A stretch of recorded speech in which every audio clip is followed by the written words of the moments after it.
हाँ, आज हम बात करेंगे बीम प्लस 2026 स्टूडेंट्स के कमेंट्स में जो भी मुझे स्टूडेंट्स ने डाउट्स पूछे। तो जैसे related to choice filling, migration certificate, allotment, diagnostic college और भी बहुत सारे कॉलेज और भी बहुत सारे डाउट्स हैं जो मुझे स्टूडेंट्स ने पूछे कमेंट सेक्शन में। तो आज आपका, जैसे आप जानते हैं कि आपको आज अनाउंसमेंट पता चल जाएगी कि आपको कौन सा कॉलेज जो अलाउड हो।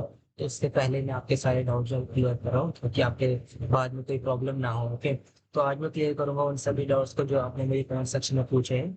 जो वीडियो एंड तक देखना ताकि आपके सारे डाउट्स क्लियर हो जाए।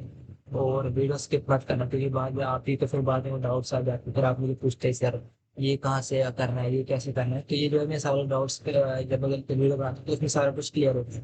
तो जब मैं क्लियर करता हूँ कब आप पूरा वीडियो देखते नहीं हो तक, तो फिर आपको इसलिए डाउट्स लग जाते हैं। तो मेरा वीडियो एंड तक देखा कीजिए ताकि आपके सारे डाउट क्लियर हो जाए। फिर तो सबसे पहला डाउट जो मेरे पूछा गया स्टूडेंट्स के द्वारा वो ये है कि चॉइस फिलिंग का जैसे बोला है कि वो स्टूडेंट्स का है कि जब वो प्लस में राउंड वन जब इंजीनियरिंग स्टूडेंट्स को नहीं मिला है राउंड वन, तो वो राउंड टू में कैसे उनका क्या होगा प्रोसेस की राउंड टू वापस प्रेफरेंस कर सकते हैं, चॉइस फिलिंग कर सकते हैं एक और बार के लिए। तो आंसर ये मैं यस बोल रहा हूँ, हाँ होता है। तो लास्ट ईयर के हिसाब से जो लास्ट ईयर के स्टूडेंट्स के जिनको राउंड वन में नहीं मिला कॉलेज, तो वो प्रेफरेंस में अपनी चेंज कर सकते हैं प्रेफरेंसेस। इस साल का पता नहीं इस साल का चेंज हुआ है कि नहीं, बट एज मेरे को जो लगता है तो चेंज नहीं होगा, आप कर सकते हैं स्टिल चेंज कि ऐसा होता है कि हर साल जो न्यू न्यू पॉलिसीज आती रहती है तो न्यू न्यू चेंज होते रहते हैं, पोर्टल में अपडेट्स आते रहते हैं।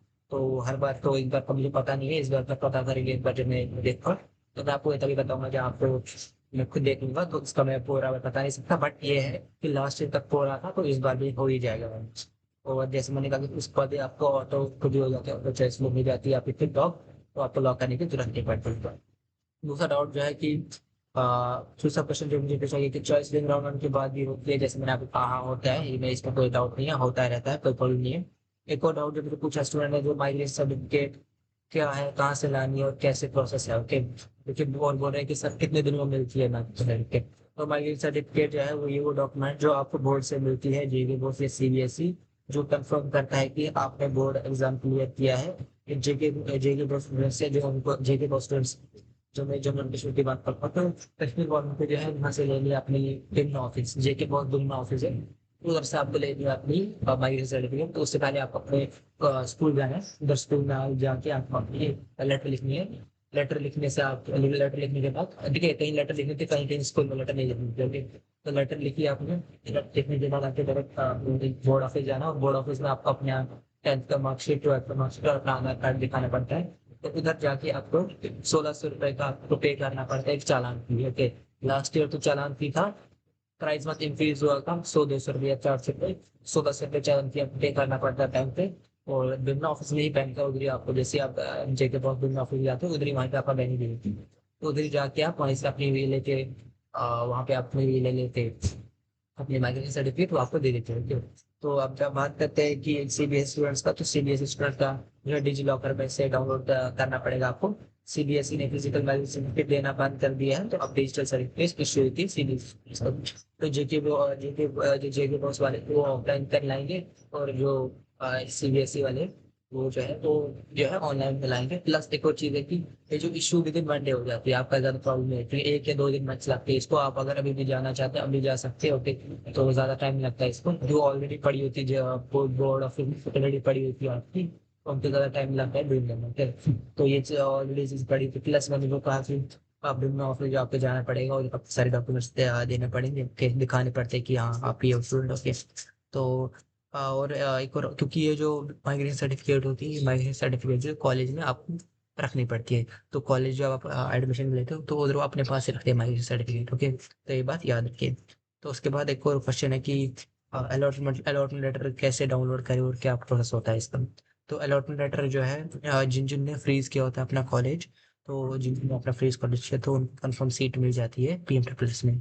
तो पीएम प्लस में जैसे ही उनको कंफर्म सीट मिल जाती है तो उन्हें ये होता है कि उन्हें फिर वो डाउनलोड करनी पड़ती है, और उनके बाद उनको लॉग इन करने के बाद ये जो है उसके बाद पता चल जाती है कि उनको जब कॉलेज मिला है। तो उसके बाद फिर उधर कॉलेज में आपको अपना ना कॉलेज का नेम एड्रेस किसको कॉन्टेक्ट करना है वो सारा कुछ पता चल जाता है। तो उसके बाद एक और क्वेश्चन है कि ब्लैक लिस्टेड कॉलेज क्या है और कैसे इन्हें अवॉइड करना है। तो ब्लैक लिस्टेड कॉलेज की जैसे मैं बात करूँ तो पीएम प्लस में मैंने देखिए बहुत से कॉलेज जो है वो ब्लैक लिस्टेड कॉलेज इस बार ये जो है अपना पार्टिसिपेट कर रहे हैं। तो अगर आपको इनसे अवॉइड होना है तो आपको सबसे पहले मैंने जो एक वीडियो बनाया जिसमें मैंने ब्लैक लिस्टेड कॉलेजेस की ये दी है, मैंने ये लिस्ट दी है।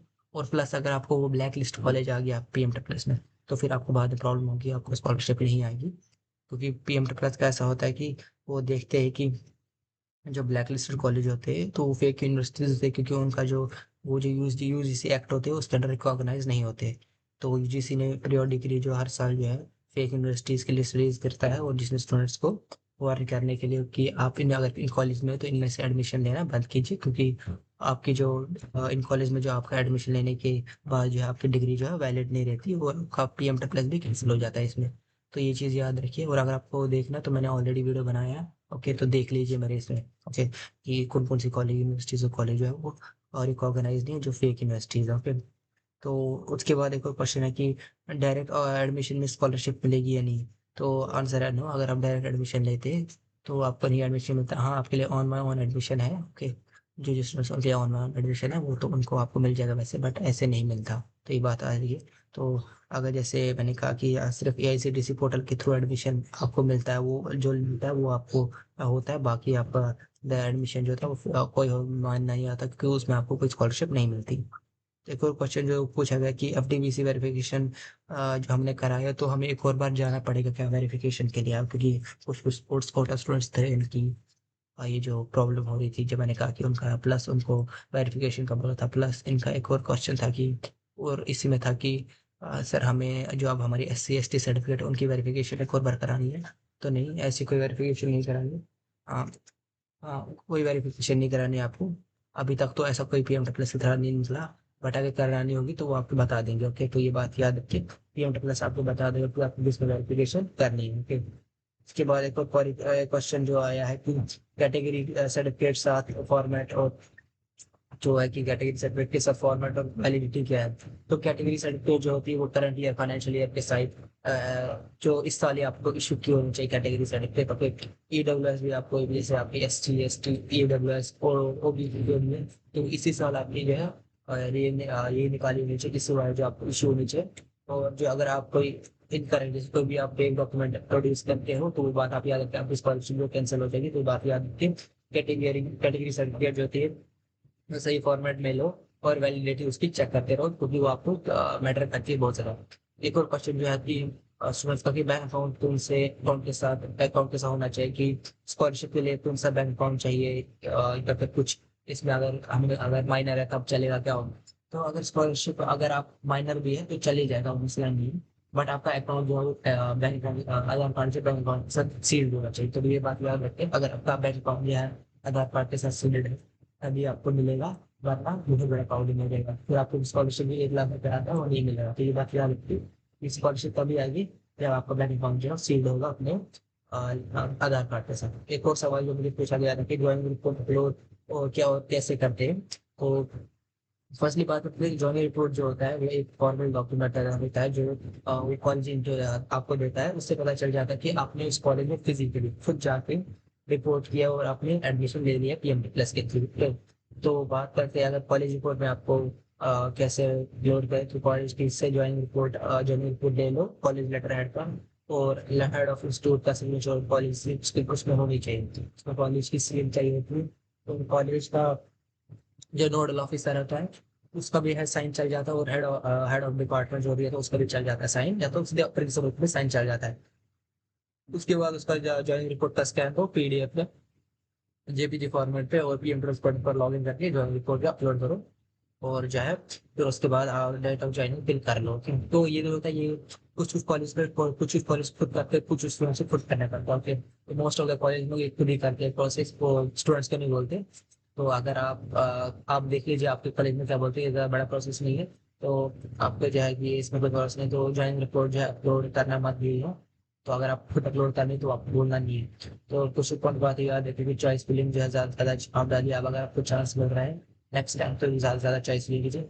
और चॉइस फिलिंग जो मैंने कहा फिर राउंड 1 भी होती रहती है, और फ्लोट करने पर राउंड 2 में ऑप्शन होगा, ओके। प्लस माइग्रेशन सर्टिफिकेट जैसे मैंने अभी कहा कि फिर ऑनलाइन भी चलेगा, सिविल स्टूडेंट को फिजिकल लानी पड़ेगी जो है जे वाले स्टूडेंट्स को, क्योंकि वो जो है वो जो कॉलेज में अपने पास रखता है वो डॉक्यूमेंट, तो उनके पास प्रूफ रहता है कि आप इस कॉलेज में पढ़ रहे हो, प्लस कुछ कुछ डॉक्यूमेंट से जो कॉलेज लेता है तो फिर आपको बाद में देता है, तो कोई मसला नहीं है। प्लस एक और जो क्वेश्चन था कि हमें क्या एक और बार जो भी हमारी ST SC और जो भी कास्ट सर्टिफिकेट या स्पोर्ट्स कैटेगरी सर्टिफिकेट उसकी एक और बार वेरिफिकेशन करानी है। तो जिन जिन स्टूडेंट्स को ईमेल पे आया है कि आपको वेरिफिकेशन का अपना जो जो ईमेल में आया है कि आपको एक बार हमें बताओ कि आपने आपने किस हिसाब से बता रहे कि स्पोर्ट्स कैटेगरी सर्टिफिकेट है, EWS कैटेगरी सर्टिफिकेट, तो इन स्टूडेंट्स को वापस वेरिफिकेशन करानी है, उनको वेरिफिकेशन वापस करानी पड़ेगी। जो उनका जो है वेरीफाई नहीं हुआ अभी तक कि आप स्टूडेंट जो है आपका जो जो आप कास्ट कैटेगरी है आपकी वो एक्चुअली वैलिड है कि नहीं। तो ये बात याद रखिए, अगर आपकी आपको जो जो जिनको ईमेल आया है तो वही कराएंगे अपना जो है वापस भी वेरिफिकेशन। जिनको नहीं आया वो वेरिफिकेशन नहीं कराएंगे, उनको कोई टेंशन लेने की बात नहीं है, अब सेफ है। ओके, तो इस बार हम टारगेट रखते हैं इस वीडियो का 40 के व्यूज तक। तो अगर आपकी वीडियो अच्छी लगी तो लाइक कीजिए, कमेंट कीजिए, शेयर कीजिए, सब्सक्राइब कीजिए और बताइए आपके क्या क्या डाउट्स हैं, तो मैं सारे आपके डाउट्स जो है क्लियर करूंगा। Thank you.